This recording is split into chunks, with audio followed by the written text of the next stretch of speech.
Step into Value Zone. Value Zone. Hypermart. Bhatancheru. ఆదాయానికి మించిన ఆస్తుల అంశంపై కర్ణాటక డిప్యూటీ సీఎం డీకే శివకుమార్ కు సిబిఐ నోటీసులు అందించడం సంచలనం సృష్టిస్తోంది. కేరళకు చెందిన జైహింద్ ఛానల్ కు సిబిఐ నోటీసులు జారీ చేసింది.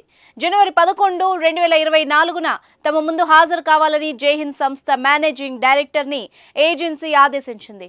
శివకుమార్ పై బెంగళూరులోని సిబిఐ విభాగం దర్యాప్తు చేస్తోంది.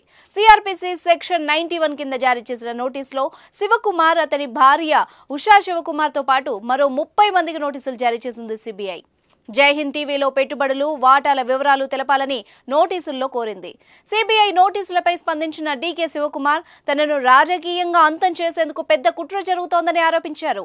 నోటీసులకు తాను భయపడనని, సిబిఐ అరెస్టు చేయాలనుకుంటే సిద్ధం అంటూ తెలిపారు. తన సంస్థ వద్ద అన్ని పత్రాలు ఉన్నా నోటీసులు ఎందుకు జారీ చేశారంటూ ప్రశ్నించారు. ఇదంతా తనను ఇబ్బంది పెట్టడానికి చేస్తున్నారని మండిపడ్డారు. డీకే శివకుమార్ గత కొంతకాలంగా ఆదాయానికి మించిన ఆస్తులు కలిగి ఉన్నారన్న ఆరోపణలు ఎదుర్కొంటున్నారు. 2013-18 మధ్య కాలంలో ఆయన ఆదాయం లెక్కకు మించి ఉందని 2020లో సిబిఐ కేసు నమోదు చేసింది. పలు అవినీతి ఆరోపణలు, ఢిల్లీలోని ఫ్లాట్లో 8 కోట్ల నగదు పట్టుబడిన వ్యవహారంలో సిబిఐ, ఈడీలు ఆయనపై కేసులు పెట్టాయి.